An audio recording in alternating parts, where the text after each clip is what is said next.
राजा की बेटी। एक राजा की बेटी थी मंदिरा। राजकुमारी मंदिरा को सुख सुविधाओं की इतनी आदत हो गई थी कि वह उनके बिना रह ही नहीं पाती थी। वह अपने पिता की बहुत लाडली थी।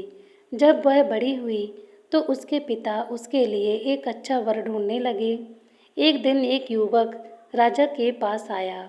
उसने राजकुमारी का हाथ राजा से मांगा। राजा ने बहुत देर तक उस युवक से बात की। उसके बाद वह उस युवक से राजकुमारी का विवाह करने के लिए तैयार हो गए। लेकिन जब राजकुमारी को पता चला कि जिस युवक से उसका विवाह होने वाला है वह कोई राजा या राजकुमार नहीं है, तो उसने विवाह करने से मना कर दिया।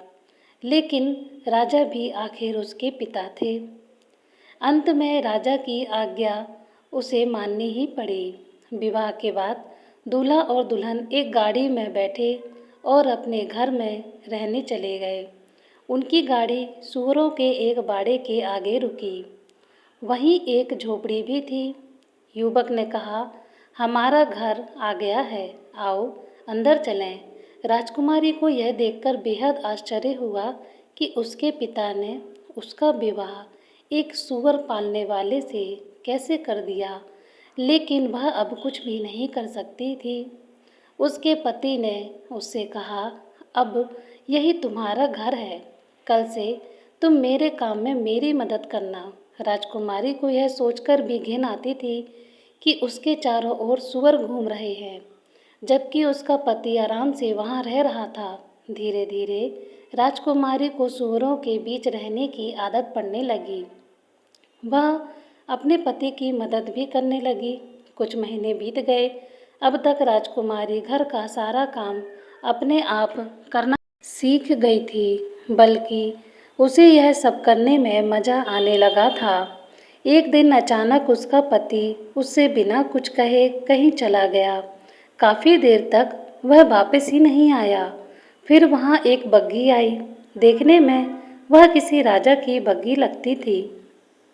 बग्घी के कोचवान ने राजकुमारी मंदिरा से कहा, आपको हमारे राजा साहब ने बुलाया है, आइए मेरे साथ चलिए। मंदिरा अब कोई राजकुमारी नहीं बल्कि एक साधारण सूअर वाली थी। वह यह सोचकर डर रही थी कि राजा ने उसे क्यों बुलाया है। शायद मेरे पति से कोई गलती हो गई है, उसने सोचा। कोचवान मंदिरा को एक राजमहल में ले आया। यह उस राज्य के राजा का महल था। उसे राजा के सामने बुलाया गया। उसे समझ नहीं आ रहा था कि उससे क्या भूल हो गई है। उसने हिम्मत करके राजा की ओर देखा। वह पूछने ही वाली थी कि उसे यहाँ क्यों बुलाया गया है। तभी उसे लगा कि उसने राजा को पहले कहीं देखा है। ध्यान से देखने पर उसे पता चला कि सामने राज सिंहासन पर और कोई नहीं, उसका पति था। उसे इस तरह राजा के रूप में देखकर मंदिरा भी उसे तुरंत पहचान नहीं पाई। उसे सम्मान के साथ राजा के बराबर रखे हुए सिंहासन पर बैठाया गया। उसका पति वास्तव में उस राज्य का राजा था। राजकुमारी मंदिरा अब पहले जैसे जिद्दी और घमंडी नहीं रही थी, इसलिए वह अब रानी बनने के लायक थी। अब वह समझ गई थी कि कोई भी काम छोटा या गंदा नहीं होता। यदि आप चाहें तो हर परिस्थिति में खुश रह सकते हैं।